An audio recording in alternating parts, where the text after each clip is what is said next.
Muitos gêneros e tipos de arte musical nasceram no século XVII, incluindo a ópera, que teve uma influência decisiva nos principais gêneros da música instrumental e sinfônica nos séculos seguintes. O que é ópera em essência? Esta arte sintetiza uma combinação de várias artes como a música, o teatro, a literatura, a dança e as artes visuais. Pense em quantas coisas são necessárias para uma ópera. Uma fonte literária. A música. O libreto que sem ele, por exemplo, você ficará perdido durante o espetáculo e poderá, sem querer, sair antes de seu término. Vai ficar estranho. Saberá, com ele, também, quando deve aplaudir. A cenografia. Os figurinos. A iluminação. O balé. Os técnicos de som e de imagem, fotógrafos, os famosos diretores de fotografia, no caso, para as óperas cinematográficas. A atuação dos cantores. E tudo isso está ligado para se criar a ópera. Como surgiu a ópera? E aproveito para pedir para você dar um like neste vídeo. Muito obrigado! Você provavelmente sabe que a ópera nasceu na Itália em 1600 e se não sabe, agora ficou sabendo. Tudo começou com o fato de que os membros do Círculo Camerata do filantropo florentino Giovanni Bardi foram levados pelo renascimento da música antiga, queriam restaurar o efeito estético das velhas músicas. Esta sociedade também incluiu Jacopo Corsi, Vincenzo Galilei, o pai de Galileu Galilei, Jacopo Peri, Giulio Caccini, Ottavio Rinuccini, o poeta.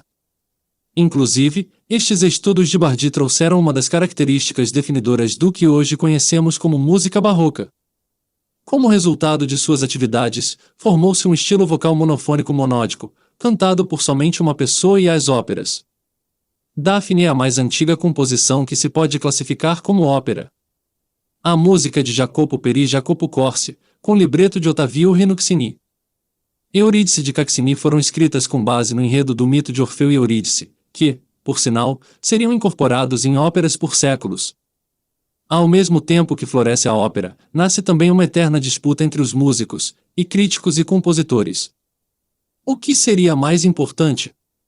Palavras ou música? Essa crítica vem logo com o trabalho de Antonio Salieri com o libreto de Giovanni Battista Castin intitulado Prima la musica e poi le parole, em português, primeiro a música, e depois as palavras. A obra é apresentada sob a forma de uma sátira clássica do teatro, são atacados inúmeros costumes e maus hábitos do negócio do teatro musical da época. Salieri então, como é apresentado no filme Amadeus, aparece ali somente características ficcionais para dar mais dramaticidade ao filme.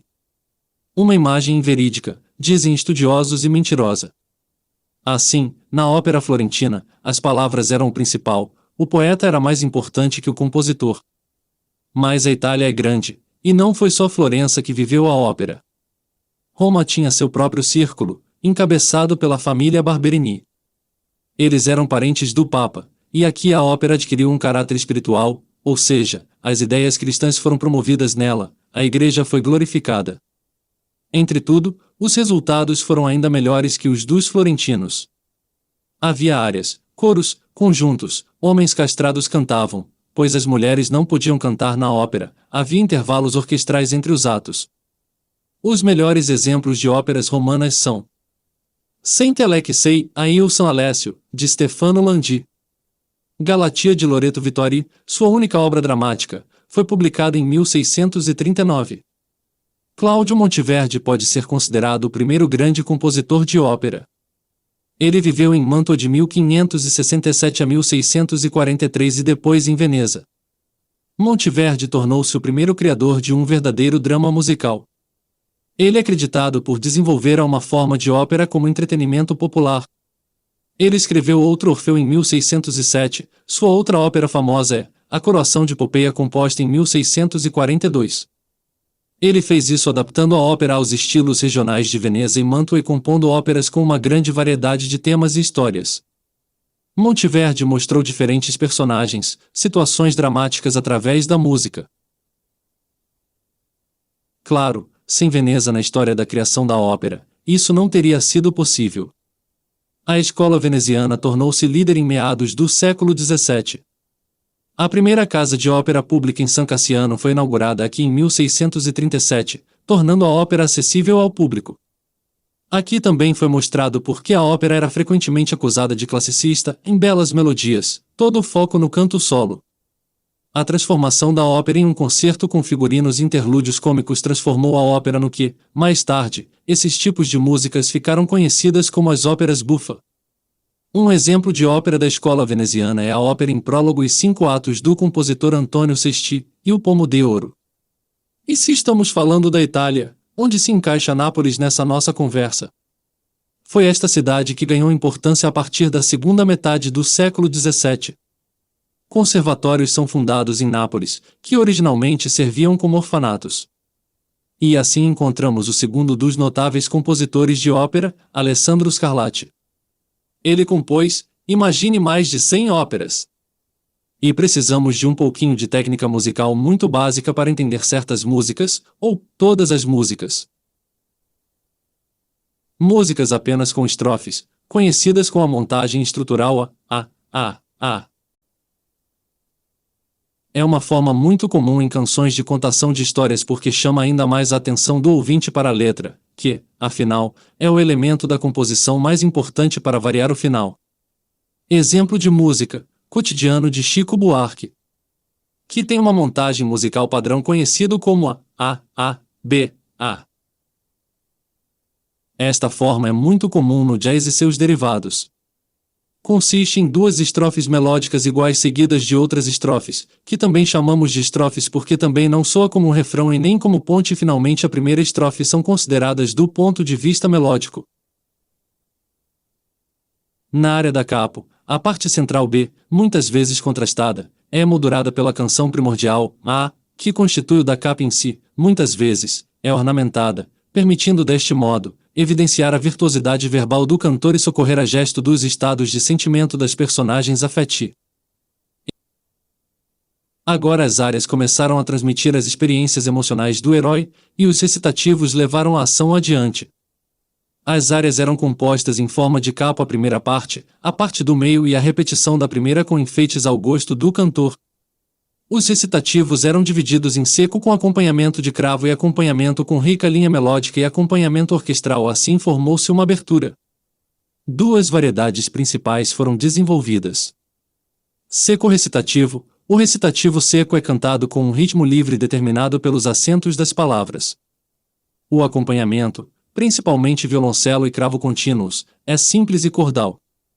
A melodia aproxima-se da linguagem com apenas alguns tons.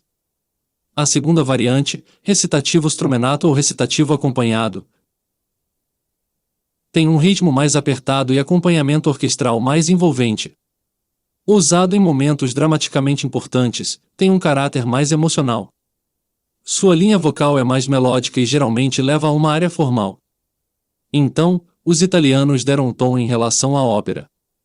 O que aconteceu em outros países? Só os italianos fizeram ópera? Claro que não. Na França, no final da década de 1650, Robert Cambert, sua ópera Pomone foi a primeira ópera real em francês, embora fosse uma ópera essencialmente italiana para o texto francês. Foi um dos primeiros a obter uma patente para abrir a Royal Academy of Music, porém, neste ponto entra o fundador da ópera francesa, Jean-Baptiste Lully. Curiosamente, ele também é um italiano florentino. No entanto, começou a trabalhar com tanta persistência que criou a melhor orquestra da Europa com 19 óperas. A ópera francesa consiste em 5 atos com prólogo e convenções sobre comportamento de palco com o pathos, que seria a qualidade no escrever musicalmente, como está na moda atualmente, storytelling, na representação artística e o balé obrigatório. E os alemães? A primeira ópera alemã foi Daphne, de Irish Schultz. Em 1678, uma casa de ópera foi aberta em Hamburgo. O criador da ópera alemã é Reinhard Kaiser. Em geral, no entanto, a ópera alemã começou com Carl Maria von Weber, mas isso foi muito mais tarde. Quanto à Inglaterra, o primeiro nome de todos é Henry Purcell. Sua única ópera é Dido e Enéas. O que aconteceu na Rússia? Então o compositor Francesco Araya, que serviu na corte russa, escreveu uma ópera com as palavras de Sumarokov, e então apareceram as primeiras óperas russas de Fomin, Sokolovsky, Berezovsky e outros. Mas a verdadeira ópera russa começa com M.I. Glinka com Poems e Stitsaria. A Vida pelo Czar de 1836 e cujo enredo se passa durante a Guerra Russo-Polonesa de 1635. Assim nasce a ópera na Europa. E no Brasil? Les Deux Gemelles, criada em 1808, a primeira ópera brasileira, de autoria do padre José Maurício Nunes Garcia. Então é isso,